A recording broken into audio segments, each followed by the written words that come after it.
to her. She auctioned her Olympic silver medal to raise money for a sick kid in Poland. The people who bought it gave her a medal back. I just think it's worth a mention. It's been all over the news recently. Well done to her. It was a massive gesture. There's a man who's been all over the news going in this race in lane 7. This is Constantin Preis, though, the German, a semi-finalist in Tokyo, the German champion. Only 8th in Brussels last Friday. This is the man, though, perhaps the athlete of the year for many, the Tokyo Olympic champion in a new world record. Remember that time? 45.94, Karsten Warholm went round the lap of the track, a good 400 flat time, but it was over the barriers. 2 world records this summer, the first in Oslo earlier on.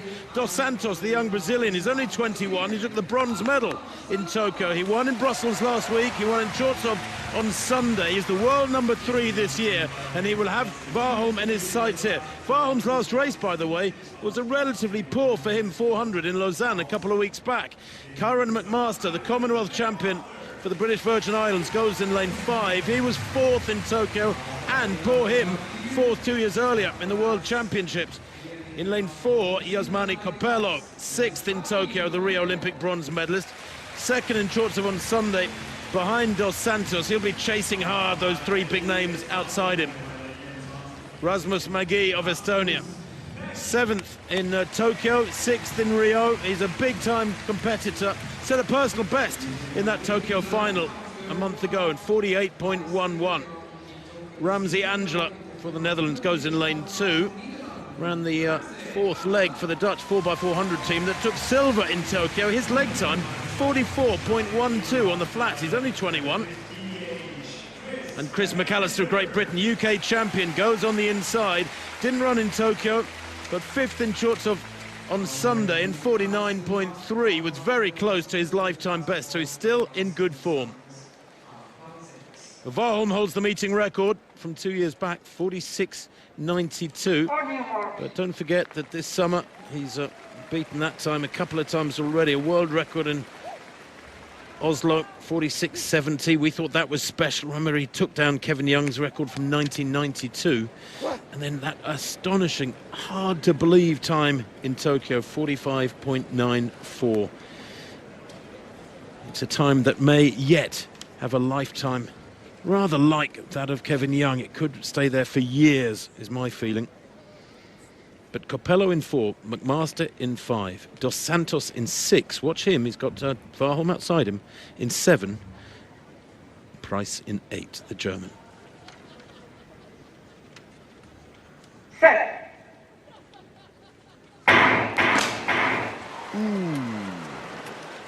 Don't often get a full start in a 400-metre hurdles. Did you see it? What are you laughing at? Bang, bang, bang. It was Oh, I see. It was emphatic, wasn't it? It's actually come up, Tim, nobody false starting as such, so I'll be interested to see again what the starter decides here.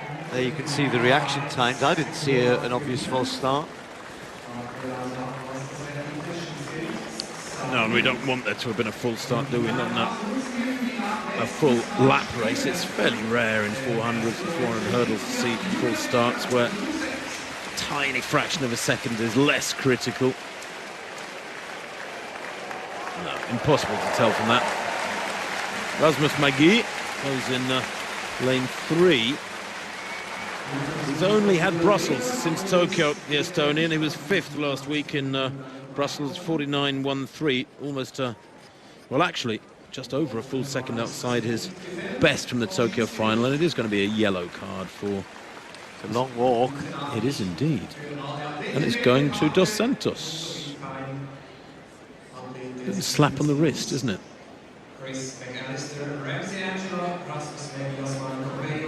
Ooh, that twitch of the head. I've seen those given as red cards. Well, it's a movement, but if it didn't register on the block, but you have to stay still just before the gun goes. But it takes something to move your head with that bigger twitch, and for it not to move your feet a tiny bit on the blocks, and that what is normally gets the buzzer going in the starter's ears. So the second time we're asking then, this men's 400-metre hurdles. Chris McAlister, the British champion, in 1. Ramsey of the Netherlands in 2. Rasmus Mägi, the Tokyo 7th placer, in 3. Copello, the 6th placer for Turkey, in 4. Kyron McMaster, the Commonwealth champion, who was 4th in Tokyo, in 5. Dos Santos, the bronze medalist, in 6. The world record holder Warholm in 7. And the German champion Preis in lane 8.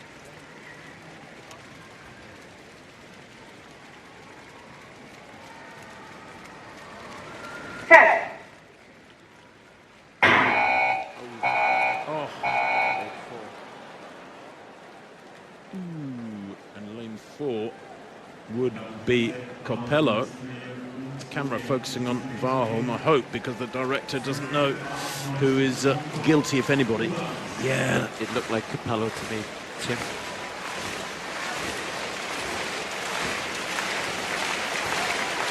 Didn't know he got 8 eyes like a spider.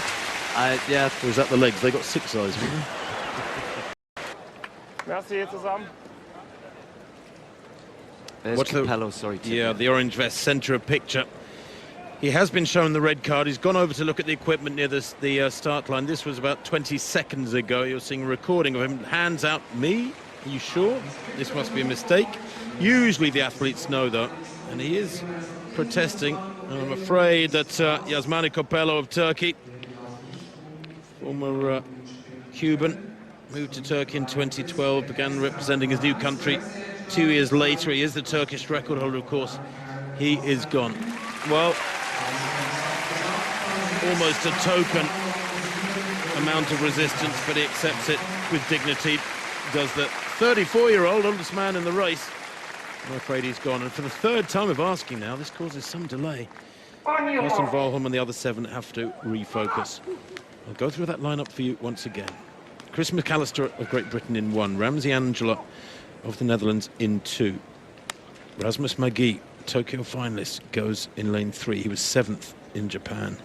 Kyron McMaster goes in 5. Remember, 4 is now empty. Copello's gone. Dos Santos goes in lane 6.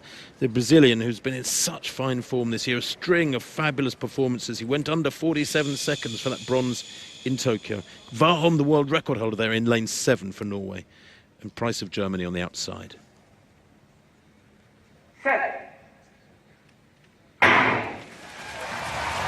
Well, one obstacle removed for Warholm. 10 to come, though, in the form of these barriers. He's already up and past Preis, and he's attacking this one. He doesn't mind running blind like this down the back straight. He's hurdling ahead of Dos Santos, who has gone off hard. So has McMaster. Halfway. Yes, and he's still a couple of strides ahead of the pair inside him. Is the Olympic champion, the world record holder. Good running from McMaster, who's probably up a little bit on Dos Santos at this stage, although the Brazilian does finish strongly. Now Warholm into the straight, has no idea what's going on behind him, just has to keep running hard. They're coming now, though. Dos Santos coming back at Warholm, clears that barrier well. He's always so strong on the run-in, and he wins there by 3 meters, Warholm, 47.35. He takes the Diamond League title.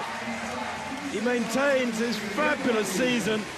The only loss he's had for a couple of years in any race was that 400 in Lausanne a couple of weeks back, where he was 4th in 45.51 on a cold, breezy night. He looked really out of sorts, certainly wasn't himself, but that is more like the Karsten Warholm we've come to know and love. 47.35 is confirmed. Dos Santos second, 47.81. Another brilliant run from the Brazilian. He's so young. Kyron McMaster, 48.24. Well clear in 3rd place of Mägi's 48.84 in 4th. Well, you could forgive him for making sure he wins tonight and not doing, an incredibly fast time. It's been such a long season. The celebrations back home and all of the expectations that have been on his shoulders have been something which you can understand the man thinking, okay, enough is enough. Just looking, Tim, it wasn't quite his slowest race of the year, because obviously he ran slower in the heats. He didn't have to go that quick. It doesn't matter, does it? He just for a little. No, when he came off the bend there, you think, oh, is Dos Santos going to get close here? But no, he just moved away nicely, kept a little bit back, and I can't wait to watch him. Did you read his quotes from yesterday or the day before. I'm thinking of the 800 metres. Oh, that was a couple of weeks ago, I think I read that. Yeah, I think he repeated it here in the press conference because he was asked about what he'd said, and he said, "Yeah, I'm seriously thinking about it." He maybe wants to give himself another challenge because you've made a very good point. How does he match what he's done? And he won't. You know, he's not going to run 45. I don't think we'll see anybody run under 46 for years to come. Having said that, I'd love to see it happen to be proven wrong. Dos Santos, special talent, give him another 2 or 3 years of hard training and he may come back. I mean, Warholm is 4 years older, he's got 4 years more hard training, former decathlete, of course, so wonderfully rounded athlete. But yeah, I think you're right, Steve. He's done the job at 400 hurdles now. What's left for him? Where's the challenge? He'll always be chasing that Tokyo